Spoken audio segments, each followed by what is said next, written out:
जन्नत मिर्जा कैसे हादसाती तौर पर टिकटॉक पर आईं? सोशल मीडिया पर सबसे फैन फॉलोइंग रखने वाली जन्नत मिर्जा को शोहरत हासिल करने के बाद किन दो नाकामियों का सामना करना पड़ा। नाजरीन, सोशल मीडिया ऐप टिकटॉक जहां दुनिया भर में मकबूल है, वहीं पाकिस्तान में भी बहुत बड़ी तादाद में टिकटॉक सार्फिन मौजूद हैं। टिकटॉक स्टार जन्नत मिर्जा का शुमार भी उन टिकटॉकर्स में होता है जिन्होंने बहुत कम वक्त में शोहरत की बुलंदियों को छू लिया। जन्नत मिर्जा को टिकटॉक पर 25 मिलियन सार्फिन फॉलो करते हैं। पाकिस्तान के शहर फैसलाबाद से ताल्लुक रखने वाली टिकटॉक मॉडल जन्नत मिर्जा पाकिस्तान की वो पहली शख्सियत बन गई है जिन्हें किसी सोशल मीडिया प्लेटफॉर्म पर 25 मिलियन सार्फिन ने फॉलो किया हुआ है। पाकिस्तान की नंबर 1 टिकटॉक स्टार के मदाह न सिर्फ उन्हें टिकटॉक बल्कि दीगर सोशल मीडिया प्लेटफॉर्म्स पर भी बड़ी तादाद में फॉलो करते हैं। इंस्टाग्राम पर इनके मदाहों की तादाद 5 मिलियन से जायद है, जबकि उनके यूट्यूब चैनल पर 2,22,000 सब्सक्राइबर्स हैं। जन्नत मिर्जा को हमेशा से ही वालिदैन की भरपूर सपोर्ट हासिल रही है। जन्नत मिर्जा का कहना है कि वो दुनिया के किसी भी मुल्क का सफर करें या किसी टॉक शो में शिरकत के लिए जाती हैं तो वालिदा हमेशा उनके साथ ही रहती हैं। इन्होंने कहा कि अगर वालिदैन आपके साथ नहीं हैं तो दुनिया आपको गिरा देगी, लेकिन जब वालिदैन आपके साथ खड़े हैं तो दुनिया की कोई ताकत आपको हरा नहीं सकती। जन्नत मिर्जा ने कहा कि वो टिकटॉकर बनने से कबल वालिद की तरह पुलिस ऑफिसर बनना चाहती थी। वो चाहती थी कि जहां किसी मजलूम के साथ गलत हो रहा हो वहां उनका दिफा करने पहुंच जाए।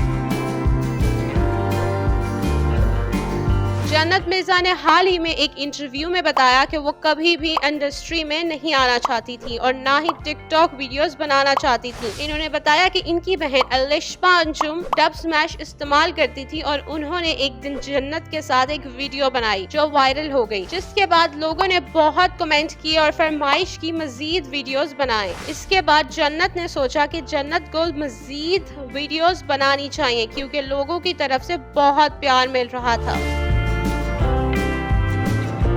जन्नत मिर्जा ने फैसलाबाद की मशहूर यूनिवर्सिटी से फैशन डिजाइनिंग की तालीम हासिल की। टिकटॉक पर कामयाबी के बाद जन्नत को फिल्म्स और ड्रामों की पेशकश आना शुरू हुई। सोशल मीडिया पर सबसे ज्यादा फॉलो करने वाली स्टार जन्नत मिर्जा को अपनी जिंदगी में 2 नाकामियों का सामना करना पड़ा। जन्नत ने शोहरत हासिल करने के बाद एक पंजाबी फिल्म तेरे बाजरे दी राखी में काम किया, जो फिल्म बुरी तरह फ्लॉप हो गई और जन्नत मिर्जा एक कामयाब फिल्म अदाकारा ना बन सकी। फिल्म के डायरेक्टर सैयद नूर ने एक इंटरव्यू में कहा कि जन्नत एक बहुत पढ़ी लिखी लड़की है, इसका ताल्लुक बहुत पढ़े लिखे और अच्छे घराने से है। इसे फिल्म स्टार बनने का जुनून नहीं था और जानती थी कि वो एक बाकमाल टिकटॉकर है, इसलिए फिल्म की नाकामी का इन पर कोई असर नहीं हुआ। हमने इसे साइन किया क्योंकि हम चाहते थे कि इनके फॉलोअर्स आएं और फिल्म देखें, लेकिन लोग इन्हें देखने नहीं आए। ऐसा इसलिए हुआ क्योंकि आमतौर पर टिकटॉक मुफ्त में देखते हैं। जन्नत ने अपनी जिंदगी में पहले ही बहुत कामयाबी हासिल की,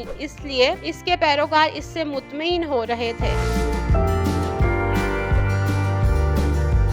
जन्नत मिर्जा गुलकार बिलाल सईद के गाने शायर में भी दिखाई दी थी, जिसे अब तक 2 करोड़ 25 लाख से ज्यादा मर्तबा देखा जा चुका है। जन्नत मिर्जा ने यह भी इंकशाफ किया कि उन्हें ड्रामा सीरियल परी ज़ाद में उशना शाह का किरदार और ड्रामा हम कहाँ के सच्चे थे में कुबरा खान का किरदार करने की ऑफर हुई थी। यहाँ आपको बताते चले कि जन्नत मिर्जा 6 माह बाद जापान जाती है क्योंकि वहाँ उनकी फैमिली रहती है। अगर हम जन्नत मिर्जा की जाती जिंदगी के बारे में बात करें तो उनकी मंगनी मशहूर टिकटॉकर उमर बट से 2022 में हुई, ताहम ये रिश्ता ज्यादा अरसा न चल सका। टिकटॉक स्टार के मुताबिक मंगनी बाहमी रजामंदी से खत्म हुई और कोई पब्लिसिटी स्टंट नहीं था और न ही इन्हें ऐसी तशहीर की जरूरत है। फैसले में हम दोनों की रजामंदी शामिल थी। अगर 2 लोगों के दरमियान मामला ठीक नहीं चल रहे तो वो अपने रास्ते अलग कर लें।